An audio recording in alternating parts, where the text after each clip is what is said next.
Alright, I just wanted to make this video on the 5.3 liter GM motor, commonly found in your 99 and up Tahoes, Silverados, and things like that.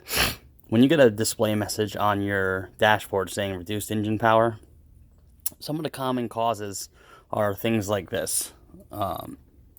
Dirty throttle body, and if you see the oil right down there around that lip, come down to where the gasket is, and you can see it probably had a hole and had been leaking, and it's all oily down there.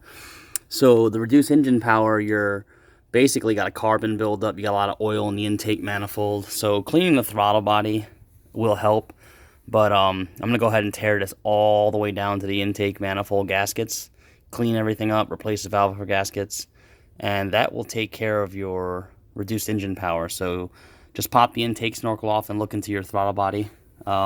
You can see it from the front side like that. You see how dirty it is. It's even got oil down there. Give it a good cleanup with some brake clean and try it out. It'll help. Thanks for watching. Please subscribe.